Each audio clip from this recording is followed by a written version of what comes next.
The night of January 29, 1991, during the opening days of the Gulf War, the Saudi border town of Khafji became the scene of a sudden, violent invasion. Iraqi armored columns stormed across the border, catching coalition forces by surprise. In the chaos, a small team of U.S. Marine Force Recon, call sign Scorpion 25, found themselves trapped. They were hidden in a multi-story building, deep inside the now enemy-occupied town. Iraqi tanks and infantry were everywhere, methodically clearing the streets. The Marines were low on ammunition, surrounded, and with their escape route cut off. Their only hope was a miracle from the sky. Back at a forward operating base in Saudi Arabia, the desperate call for close air support was received. The mission fell to two A-10 Thunderbolt II pilots of the 76th Fighter Squadron. In the lead aircraft was Captain John Karl Marks. The A-10, nicknamed the Warthog, was an ungainly, slow-moving plane built around a single terrifying weapon, the GAU-8 Avenger, a 30mm cannon capable of firing massive armor-piercing rounds at a rate of 65 per second. As Marks and his wingman powered their twin engines towards Khafji, they knew the situation was dire. The weather was poor, with a thick haze obscuring the ground. The Marines on the ground were whispering over the radio, their voices tight with stress, describing enemy tanks moving within meters of their building. It was a race against time, a desperate plea in the dark. Hurry! Arriving over the pitch-black town, Marks faced a nightmare scenario. He couldn't see the enemy, and the Marines couldn't safely mark their own position without revealing themselves. The rules of engagement were strict. They had to be sure. Then, a brave Marine proposed a solution.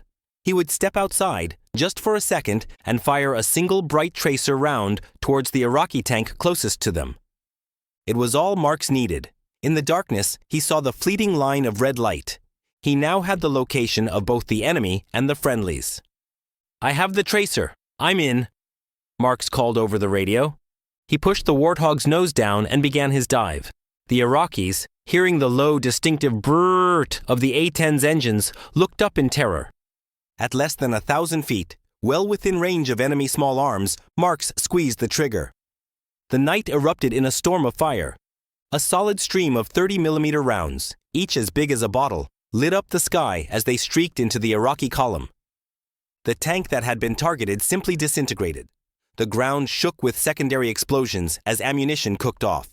Marks pulled up, his wingman already rolling in for his own pass, their relentless attacks turning the street into a killing field for the Iraqis and a life-saving shield for the trapped Marines. For over an hour, the two Warthogs became the Marines' guardian angels.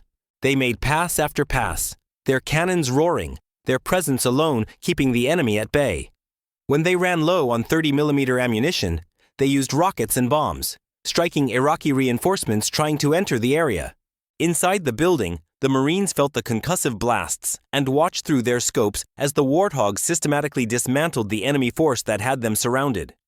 The constant, overwhelming fire allowed them to regroup, redistribute their remaining ammunition, and fortify their position. The skill of Marks and his wingman was absolute. They placed their fire with surgical precision. As dawn broke and fuel levels became critical, the two A-10s made their final passes. The immediate threat had been obliterated. The street outside the Marines' hideout was a graveyard of smoldering Iraqi armor. The relentless aerial cover had given the ground convoy the window it needed to fight its way into the city and extract the beleaguered recon team. Every single Marine from Scorpion 25 came home. The Battle of Khafji was a short, sharp shock in the larger war. But the actions of Captain John Karl Marks and his wingman that night became the stuff of legend. It was a perfect demonstration of the unbreakable bond between air and ground. The A-10A plane, built for one specific brutal job, had proven its worth beyond measure, not with sophisticated stealth, but with the roaring, undeniable sound of its gun, a sound that meant salvation for the soldiers on the ground.